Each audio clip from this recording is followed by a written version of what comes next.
These are your video notes for the Protista kingdom. Very short, to the point. Let's start. So they are eukaryotic, which means they have a nucleus and all other membrane-bound organelles. Remember, the nucleus has a membrane, as just the Golgi body, the rough and the smoothie R, lysosomes, etc. Right? So they have all of those things.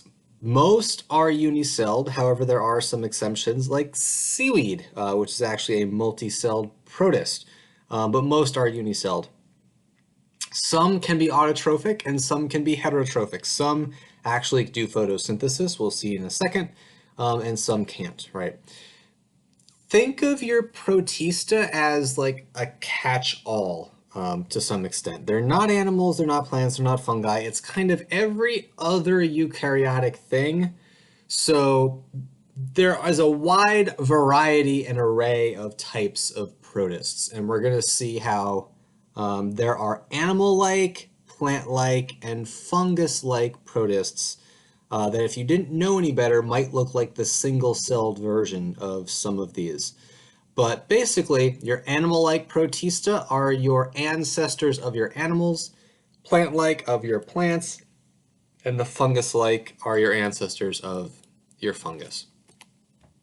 So we're going to take a tour and at the same time look at movement. So flagella are present on some protista, these long whip-like tails, and I think we've seen these before when we talked about cells earlier in the year.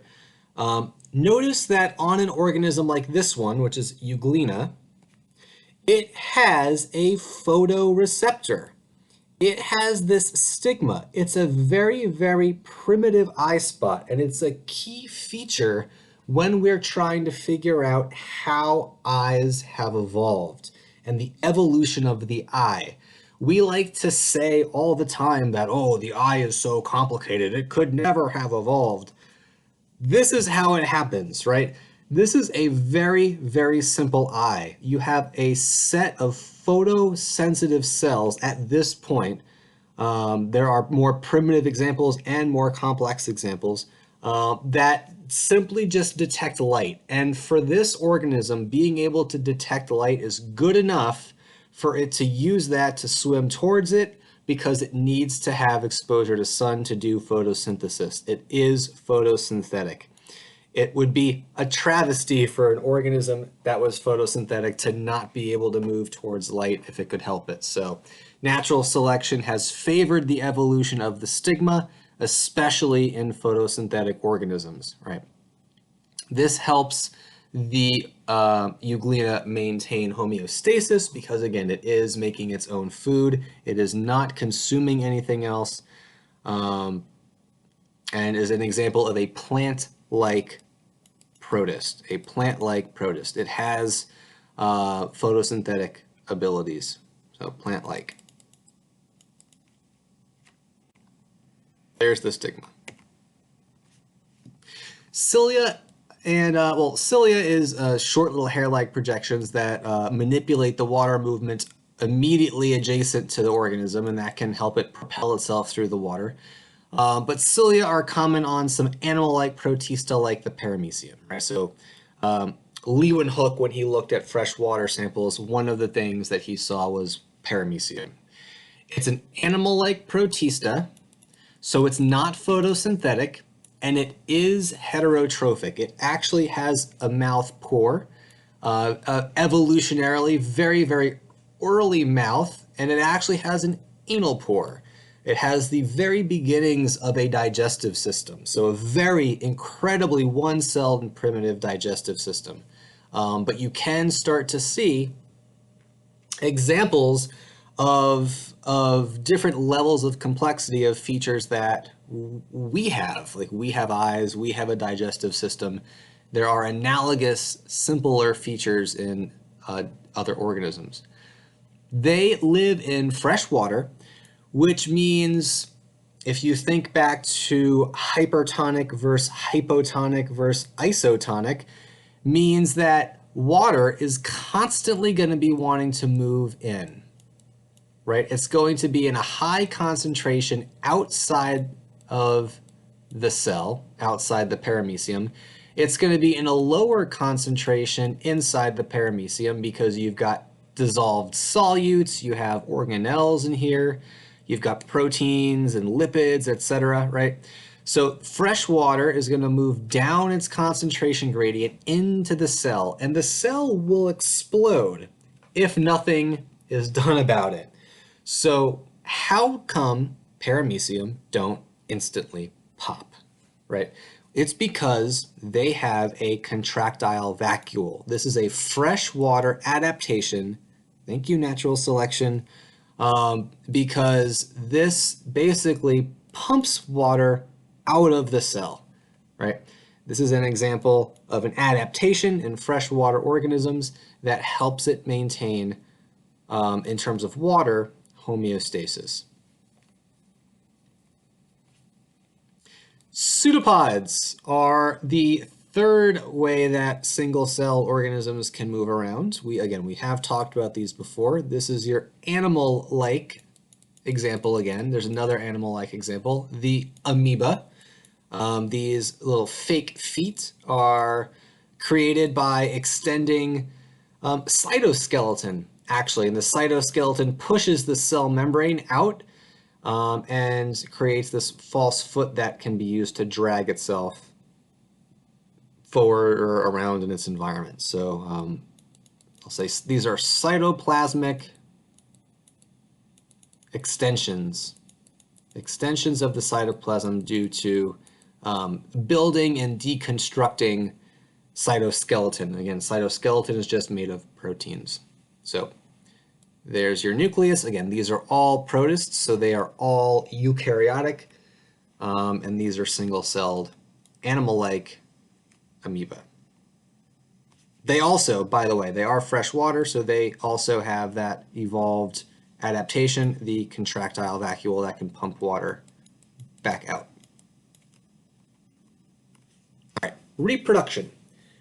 They can reproduce just like bacteria using binary fission. It's a very similar process to mitosis. The whole point is that you do split into two identical cells. They can also exchange DNA with each other in a process called conjugation. Then they do mitosis, and it's the same processes as before. They've increased their genetic diversity, which again is evolutionarily beneficial when facing different environments or when you're under threat from different viruses. At least some of the individuals are more likely to survive compared to populations that are only clones of each other. Here's some more examples. I'll just run through some extra ones of animal-like Protista. Again, these are your heterotrophic ones that need to consume other organisms. So a lot of your parasites are actually animal-like. Trypanosoma is a blood parasite. Vorticella is a freshwater animal-like protist with cilia. Actually, we would have looked at this year, but we weren't able to use any of the microscopes, so that's a picture of it. Trichonympha is actually in the digestive system of termites, helps them digest cellulose. Again, paramecium, your freshwater unicellular, and has cilia. All these are animal-like Protista. Plant-like Protista, the Euglena that we talked about earlier, but also, and I would say even more important than Euglena and related groups, are your diatoms and your algae. Your diatoms are aqueous aquatic shelled protists that are actually responsible for it. I think it's at least a third of the world's oxygen. For every 3 breaths you take, you can thank diatoms for one of those 3, or at least the oxygen in them. Volvox is a plant-like Protista that lives in colonies. And actually, when we talk about the evolution of multicelled organisms in AP Bio, we talk about organisms like Volvox. We're not going to get to it this year, but this is a critical step in the evolution of multicellularity. And Volvox is a good example of an organism that lives in colonies. It's a colonial freshwater plant-like protist. Again, they do photosynthesis. Some of them have kind of this diatomaceous shell, calcium carbonate. Some have cell walls. There's no hard or fast rule on whether these things have cell walls. Some do and some don't. Again, your protists are this kind of amalgam group of different organisms, so the hard and fast rules don't really apply. Not that they ever really apply very well, but they certainly tend to not apply in your protists. Here's some more. Again, seaweed is a multicellular protist, not a plant. This one is marine, so again, there are exceptions. And then your euglena is, again, a freshwater plant-like protist. All right. Plankton. Plankton, catch-all term for any small floating organism in a freshwater or marine environment. They don't have to be protists. They can be small animals. They can be the larval stage for a mollusk. It doesn't really matter. They can be large fish. As long as it's the movement of the water that's responsible for moving them. They're not moving themselves. And there's actually one, I forget the name of it, but there's one species of fish that's this massive species, but because it doesn't propel itself, it's considered plankton. But anyway, some are phytoplankton. They are your photosynthetic plankton, so the word here is in green.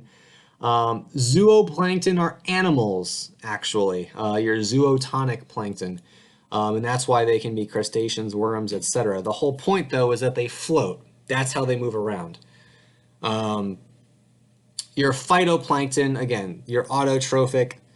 In this case, your plant-like protists are your algae.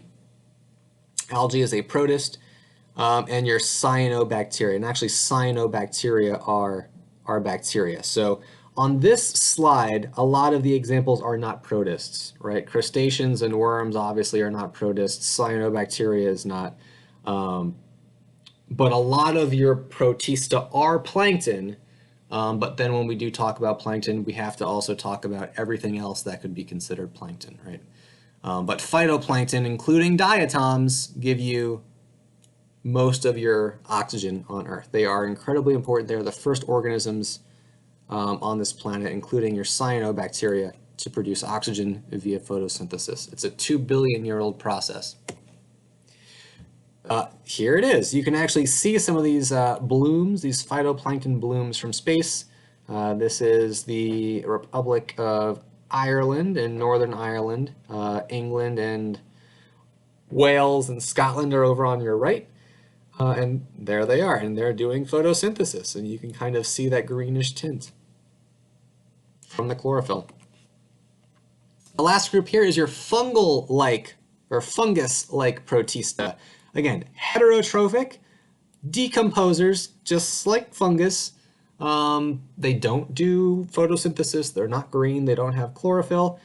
And some examples here are slime mold and the protista that actually caused the Irish potato famine, the potato blight in the 1800s, was a protist, a fungus-like protist. So I hope this helped. That's a quick tour of your protista, and I'll see you later.